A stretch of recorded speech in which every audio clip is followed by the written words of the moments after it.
हाँ जी बच्चों, तो भैया इसमें अब कुछ और एग्जांपल देख रहे हैं। जैसे पिछले वाले में मैंने कुछ पर्टिकुलर टाइप के एग्जांपल बताए थे, करने का तरीका बताया था कि इक्वेशन कैसे सॉल्व करते हैं ग्रेटेस्ट इंटीजर फ्रैक्शनल पार्ट से इन्वॉल्व। वैसे ही यहाँ पर भी कुछ पर्टिकुलर, यहाँ पर कुछ प्रॉपर्टी बेस्ड पहले काम करेंगे। सवाल शुरू करने से पहले मैं दो प्रॉपर्टी आपको रिमाइंड कराना चाहूंगा, जरा जल्दी से रिमाइंड करना। साइड में लिख देते हैं।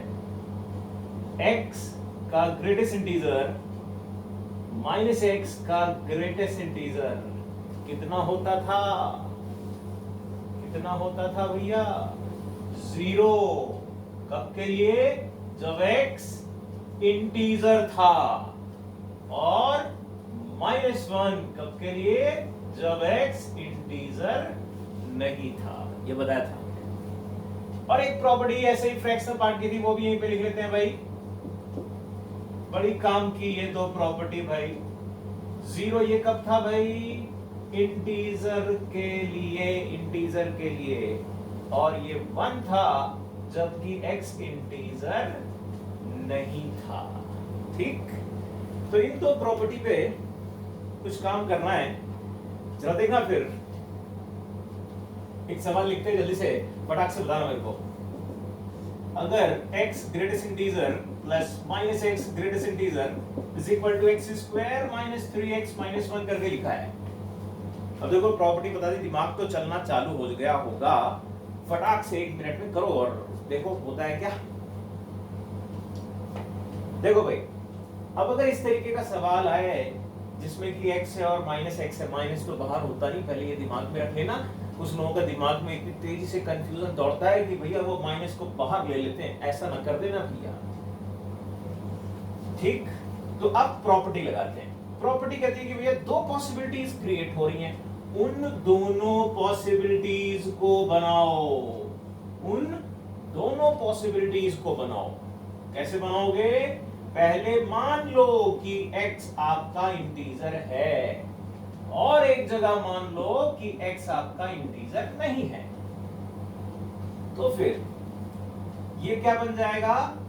ये आपका अगर इंटीजर होगा तो 0 is equal to x square minus 3x। भैया ये तो क्वाड्रेटिक बन गई, ये तो बड़ा आसान है। इसको अगर सॉल्व करें तो रूट भी आ रहे हैं, ऐसा लग रहा है सॉल्व भी हो जाएगा, कह रहे हैं। कुछ इस तरीके से आप कहते हो कि भाई सॉल्व करके, हाँ जी ये तो सॉल्व हो गया। लेकिन तकलीफ समझो, तकलीफ समझो विद्यार्थी। मैंने एज्यूम किया था इंटीजर, और क्या जो मुझे मिला ये इंटीजर आ रहा है? नहीं आ रहा। इसलिए कहेंगे जो आंसर आया वो एक्सेप्टेबल नहीं था। ऑल्दो कुछ ना कुछ इस क्वाड्रेटिक के रूट आए, लेकिन फिर भी एक्सेप्ट नहीं करेंगे। रीजन बीइंग, किस कंडीशन के अंदर इसको मैं देख रहा हूं ये भी क्लियर करना होगा। ठीक, फिर अगली चीज, जब इंटीजर नहीं है तो क्या लिखना है? -1। और अब इक्वेशन को सॉल्व करेंगे, इस बात को आगे बढ़ाते हुए। जरा देखना, x के रूट आ गए 0 और 3। क्या ये दो रूट भी एक्सेप्टेबल नहीं है? ऊपर कह रहा था इंटीजर नहीं होना चाहिए, लेकिन यहां पर क्या हुआ? इंटीजर आ गया, इसलिए ये भी एक्सेप्टेबल नहीं है। मतलब ऐसे इक्वेशन का कोई भी सॉल्यूशन नहीं निकला, नल सेट बन जाएगा। बात समझ में आई क्या? बात समझ में आई क्या? तो फिर अगला सवाल लिखो। प्रकट कराएं क्या? जल्दी से प्रकट हो। देखो भाई प्रकट हो गया। अभी सवाल आ चुका है और इस बार मैंने फ्रैक्शनल पार्ट बनाया है। फ्रैक्शनल पार्ट के बारे में सोचो, क्या करा जाए फ्रैक्शनल पार्ट के बारे में। दूसरी वाली प्रॉपर्टी लग जाएगी, तरीका वही होगा।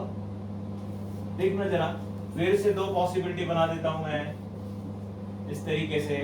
अब की बार ये लिख दूंगा x जब इंटीजर है तो मैंने क्या कह दिया? 0 is equal to 2x square minus 3x। देखो भैया x इज इक्वल टू 0 और 3/2 होगा क्या? यहां पर मैं मान रहा था इंटीजर, आंसर आ रहा है 0 और 3/2। 3/2 तो नहीं हो सकता। 0 एक आंसर मिल गया भैया, इस बार एक आंसर मिला। और फिर x को जब मैं कहूंगा कि इंटीजर नहीं है, तब मैंने क्या बताया हुआ है? 1, यानी 1 इज इक्वल टू 2। फिर से भैया जी एक क्वाड्रेटिक बन गई। 2x square minus 3x minus 1 is equal to 0। क्या इसको सॉल्व कर सकते हो? बिल्कुल सॉल्व किया जा सकता है। 3 प्लस माइनस रूट 9 प्लस 8 करके आ रहा होगा, देख लेना जरा। डिवाइड बाई 4 ऐसा कुछ आ रहा है क्या? यानी क्या कहोगे, ये भी आपके कुछ ना कुछ रूट आ रहे हैं। और क्या ये इंटीजर है? ये इंटीजर नहीं है, मतलब ये दोनों के दोनों एक्सेप्टेबल। एक ये एक्सेप्टेबल, एक ये एक्सेप्टेबल। ऐसी कंडीशन में पूछा जाए इसके नंबर ऑफ रूट कितने आए, तो क्या कह दोगे? 3 रूट आए। ठीक है। फिर जब ये इस प्रॉपर्टी की बात समझ में आ गई अपने को, अभी हम अगला वाला लेंगे जिसमें अब ये प्रॉपर्टी नहीं, कुछ और चीजें आएंगी, कुछ और इक्वेशन आएंगी जो ग्रेटेस्ट इंटीजर से कोरिलेट कर रही होंगी। तो फिर से वही इंतजाम प्रकट हो। देखो अब क्या है, एक इक्वेशन लिखी है इस बार मैंने, ग्रेटेस्ट इंटीजर दो इन्वॉल्व है, और मैं आपसे पूछ रहा हूं कि बताओ ये दो ग्रेटेस्ट इंटीजर का सम अगर बराबर 3 है तो x क्या है? कैसे सॉल्व करेंगे?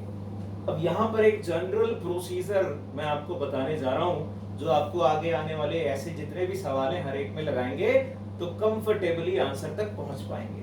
प्रोसीजर है क्या, जरा वो समझना।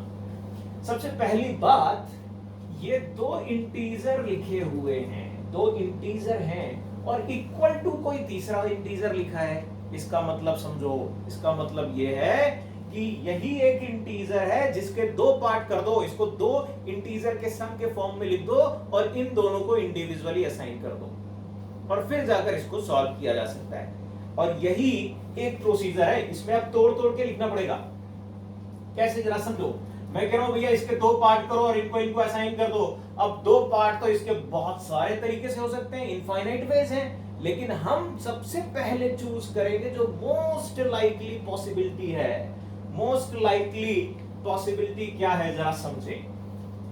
अगर मैं 3 को इन दोनों में तोड़ रहा हूं तो पहले इन दोनों की शक्ल तो देख लो, इन दोनों की शक्ल कैसी नजर आ रही है। इधर x है, इधर x/2 है, यानी मुझे ये बड़ा दिख रहा है। तो इन दोनों में 3 डिवाइड करो, लेकिन थोड़ा सा ये बड़ा हो, यानी क्या हो सकता है? हो सकता है यहां पर 2 और यहां पर 1। बात समझ में आई? ये एक पॉसिबिलिटी ली, ये मैंने एक पॉसिबिलिटी ली है, केवल अभी एक पॉसिबिलिटी ली है। अब इसको सॉल्व कर लेते हैं फटाक से। क्या करोगे? अगर ग्रेटेस्ट इंटीजर ऑफ x की वैल्यू 2 है तो x आपका 2 से 3 हो जाएगा। क्या बेटा जी, बोल दो, होगा। यहां पर भी x/2 आपका 1 से 2 तक हो जाएगा। क्यों? क्योंकि इस पूरे की वैल्यू 1 है, तो किसी ग्रेटेस्ट इंटीजर की वैल्यू अगर 1 होती है तो अंदर वाली क्वांटिटी 1 से 2 के बीच में जाती है, यानी x हो गया 2 से लेकर 4। ठीक है। अब इन दोनों के बीच में कुछ कॉमन आ रहा है क्या? हमें तो वो x चाहिए जो दोनों को सेटिस्फाई कर दे। कुछ मिल रहा है क्या मेरे भाई? देख लो, 2 से 3 और 2 से 4, x बिलोंग्स टू 2 to 3। ये पूरा इंटरवल हमारा एक पॉसिबल आंसर सेट बन जाता है। चलो भाई, ये तो बहुत अच्छी बात हुई। अब क्या केवल यही आंसर होगा, आगे कुछ और आंसर होगा कि नहीं होगा, ये कैसे पक्का किया जाए?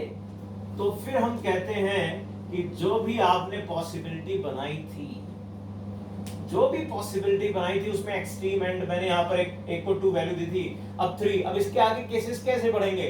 अब हो सकता है मैं इसको 3 वैल्यू दे दूं और ये फिर कितना रह जाएगा? 0। एक तो रह जाएगा।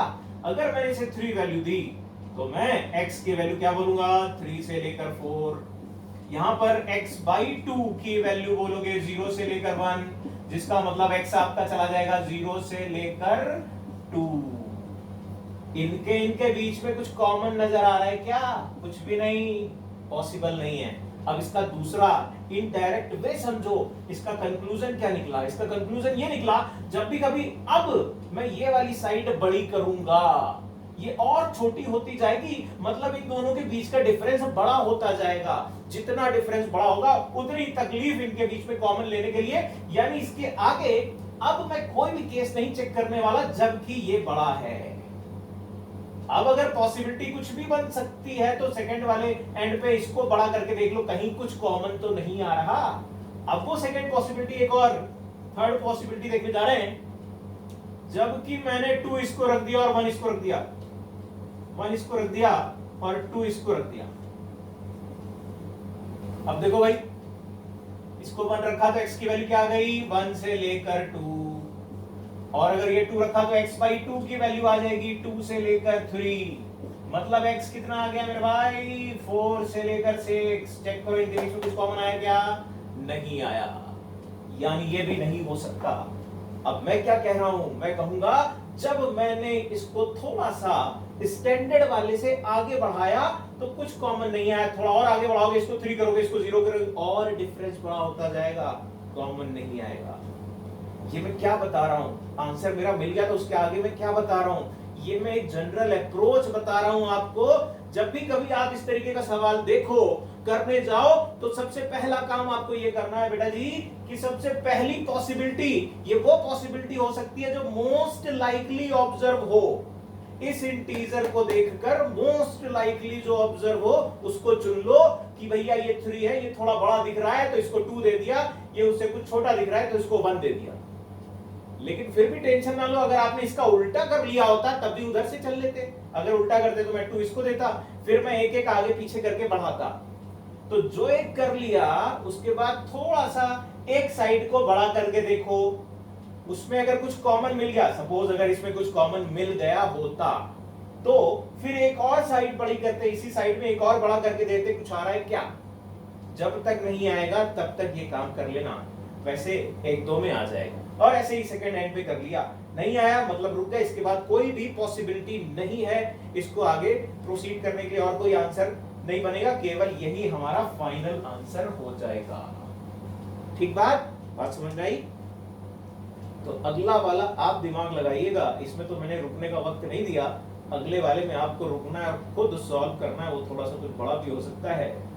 ठीक, तो अगला लिखो, प्रकट कराएं, प्रकट कराएं कि साफ करें, प्रकट कर लेते हैं, क्योंकि अब ये YouTube ने इतनी अच्छी सुविधा दे दी है हमें कि कुछ नहीं, टाइम फालतू का हम बोर्ड साफ करेंगे, आपको लगेगा अरे बोर्ड साफ कर रहे हैं सर, अरे सवाल लिख रहे हैं।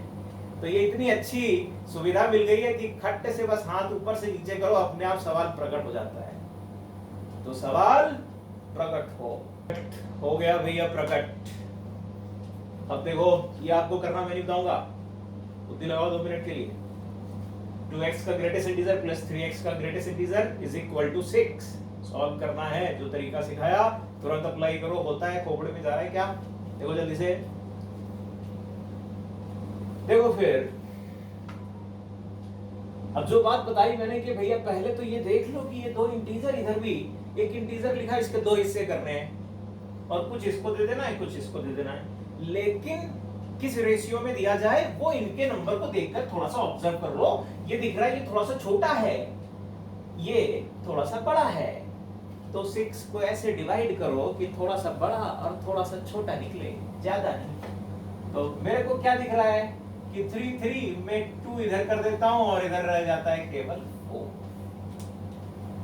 अब जरा देख लेते हैं, अगर ऐसा किया तो 2x बिलोंग करेगा 2 से लेकर 3, x जाएगा आपका 1 से लेकर 3/2। सिमिलरली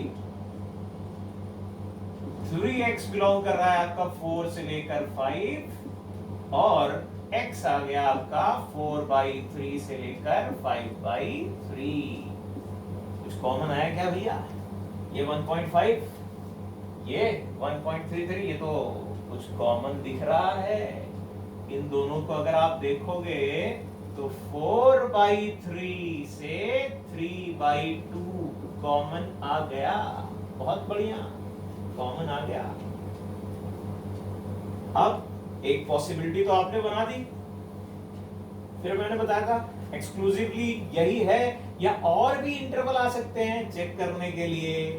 अगला काम करो, अगला काम क्या करेंगे बेटा, कोई भी एक एंड को पहले पढ़ाओ फिर दूसरे एंड को पढ़ाओ, कुछ कॉमन आ रहा है कि नहीं ये देख लो, नहीं आ रहा है तो छोड़ देंगे, अगर आता जाएगा तो फिर उसको लेते जाएंगे। जैसे अब ये वाला एंड अगर बढ़ाता मैं 3 कर देता, इधर भी 3 कर देता, बराबर बराबर कर दिया भैया। अब बताओ फटाक से 2x अगर 3 से 4 के बीच में गया तो x जाएगा आपका 3/2 से लेकर 2 के बीच में, और यहाँ पर 3x अगर गया 3 से 4 के बीच में, तो x जाएगा आपका 1 से लेकर 4/3 के बीच में। इनके बीच में कुछ कॉमन आ रहा है क्या? ये 1.33 और ये तो बड़ा हो गया, यानी कॉमन नहीं आया। मतलब ये हुआ कि अगर ये वाले एंड को और बड़ा करोगे तो मुझे कॉमन नहीं मिलेगा। अब अगली बात, अगली पॉसिबिलिटी कौन सी?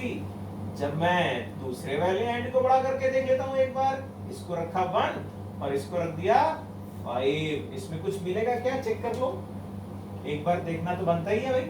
1 से 2 जाएगा तो x कितना हो जाएगा? 1/2 से लेकर 1। और यहां पर देखो भैया, 3x की वैल्यू अगर 5 से लेकर 6 जाएगी तो x क्या होगा? 5/3 से लेकर 2। ऐसा आएगा क्या भाई? चेक कर लो। मैंने 3x को 5 से 6 लिया तो इस तरीके से बन गया। कुछ कॉमन आ रहा है क्या? ये तो 1 पे खत्म हो रहा है, ये 5/3 से जा रहा है, मतलब यहां पर भी कुछ कॉमन नहीं आया। तो फिर हमारा आंसर केवल ये हो जाएगा। अगर बाकी में भी आता तो उसको भी एक्सेप्ट कर लेते इसी प्रोसीजर के साथ। मेरे ख्याल से बात समझ में आ गई होगी। आ गई? तो फिर अगले वाले लेक्चर में मिलते हैं, अगली चीज ले